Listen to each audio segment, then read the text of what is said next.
I knew they had this potential because I'd seen the crowd they drew in Calgary. Now, on our best night, we could have never gone to the big building and drawn 22,000. Our best night ever probably would have been 5,000 across the street at the little hockey arena. At the pavilion, we were at the pavilion, only held about 1,500. The corral held about 4 or 5,000. So that's on our best thing that we could have done would have been fill that building. And here this group comes in that's not on television in Canada, in Calgary anyway, and with this big super show, but they had been on national television, NBC, Saturday night's main event. And we see all these huge crowds, and I wanted to be part of that. Plus, I'd talk to Dynamite and Davey and Brett and Jim. They'd come back periodically on their night off. They might have a week off, and they'd work for Stu on a Friday night if they were off. And they would tell us about the paydays, you know. If we get $3,000 for this show and then the NBC gives us another $3,000, we make $6,000, $7,000 a night. The lowest guy on the card's making $4,000 a week. And I was going, man, I want to be part of that. I want some of that action. But I could tell right away. I knew that they had everything, the wheels in motion. There were still these factions of territories out there. But Stu was smart. He jumped at the chance to get involved with WWE, even though according to Bruce and Brett and those books that have been written, Stu ended up getting the shaft, which a lot of guys did. It's only, you know, Vince is a tough businessman. But Kansas City was still running.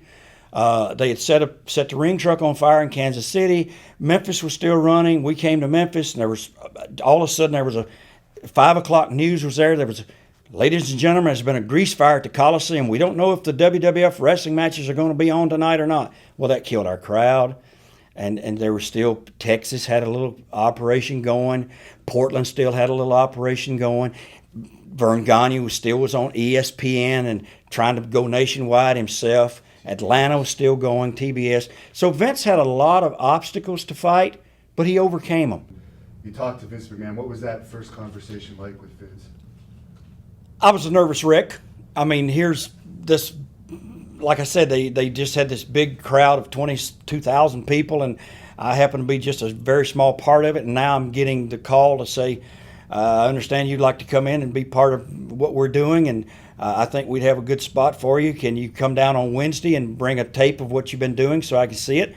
And he said, you got a good recommendation from the Hulkster, Hulk Hogan.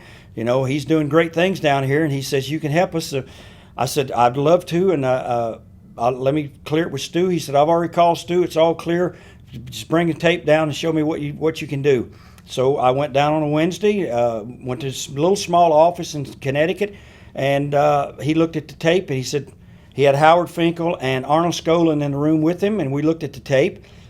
And I showed a real short clip of me working with Dan Crawford, having a really good match and hitting Dan Crawford about 5 times with a guitar, whap, whap, across the back. And then I had an interview where it was like a 2 minute, 48-second interview that I carried that interview and talked about all these things: diamond rings, limousines, a rich girl's lover, poor girl's dream, you know, Friday night at the Stampede Park, a blood's going to flow like wine. And he said, what do you guys think? They said, he's a heck of a talent. Where you been for 10 years? I said, well, just bumping around doing other stuff. And he said, I'd like for you to be part of it. And I said, sure, I'd love it. Were you surprised that they wanted you to debut as a babyface?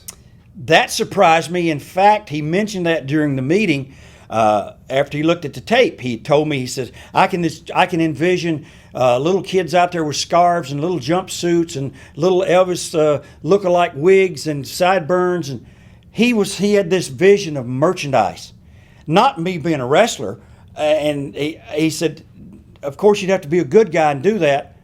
I said, well, I told him, I said, Vince, I didn't create this character that way. I haven't been a babyface in 14 years. I don't know if I could even do it. And he said, oh, yeah, you can do it. You can do it. It's going to be wonderful. And we'll put out these photos and mugs, and we'll have, I mean, he was thinking merchandise. He wasn't thinking about wrestling. So I went in there as a good guy, as a babyface, and it was a total flop because they first premiered me and promoted me just out of Toronto at that little studio where they were taping TV in Brampton, Ontario. Well, as we had mentioned earlier, I had been on BCTV all across Canada for the last 2 years as this mean, dreadful, beat 'em over the head, arrogant, honky tonk man. The Canadian people, as soon as they saw me, they started booing and throwing stuff because they had seen me for 2 years. I go out there and try to be a nice guy, come back. Now, we got 3 hours of TV. I've got to go out 3 hours that night. So every time I came out, it got worse. They hated me more.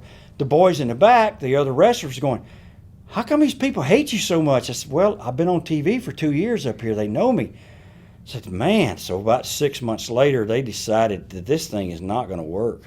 These people hated me. Did you have any feuds as a babyface? No, not really. It was all underneath stuff. It was all just breaking in and getting. They did a wonderful job back then of just promoting you on TV, letting you come out, do a promo to the live audience, taping it, showing it on TV. And then they did these little talking heads up in the corner of the TV screen where you had a little short interview for 30, 45 seconds. And if you did have a match, it was with one of they called them jobbers back then, TV job guys, which were local guys who had worked territories.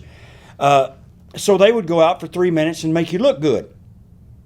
I did that for a month, 6 weeks before they finally had me booked. I thought, gosh, are you ever going to book me on a house show?